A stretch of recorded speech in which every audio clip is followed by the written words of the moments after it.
बिस्मिल्लाहिर्रहमानिर्रहीम।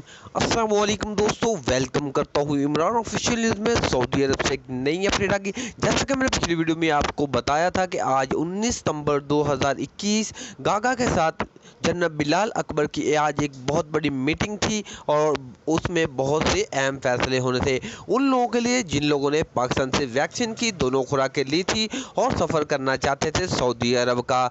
तो मीटिंग मुकम्मल हो चुकी और फैसला इन लोगों ने सुना दिया। तो मेरा भाई वीडियो शुरू करने से पहले अपने प्यारे से दोस्तों से गुजारिश करते हैं कि चैनल को सब्सक्राइब करें, बेल आइकन दबाएं ताकि इस तरह के लेटेस्ट अपडेट आप तक पहुंचती रहे। वीडियो को लाइक और ज़्यादा देर शेयर कर दिए ताकि इस तरह की वीडियो तमाम लोग तक पहुंच जाए। तो जनरल बिलाल अकबर की तरफ से ये बोला गया कि आज का दिन जो बहुत अहम है, आज का दिन एक मीटिंग मुकम्मल हो चुकी, लेकिन इसके मतलब इन लोगों ने फैसला सुना दिया, लेकिन अभी मीडिया के सामने शो नहीं कर रहे। लेकिन एक बात उन लोगों ने बताया कि आप किसी और रास्ते का इंतखाब मत करें, आपके लिए हक में फैसला आ चुका है, लेकिन कल या परसों आपके लिए फ्लाइट ऑपरेशन मुकम्मल तौर पर बहाल किया जाएगा।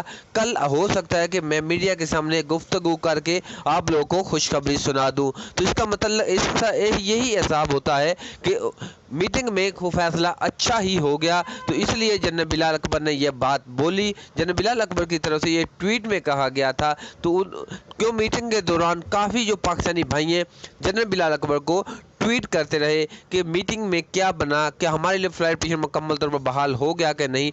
लेकिन मीटिंग मुकम्मल हो चुकी है, तो मेरा भाई टेंशन नहीं लो, इंशाल्लाह फ्लाइट ऑपरेशन बहाल हो जाएगा। अल्लाह हाफिज़।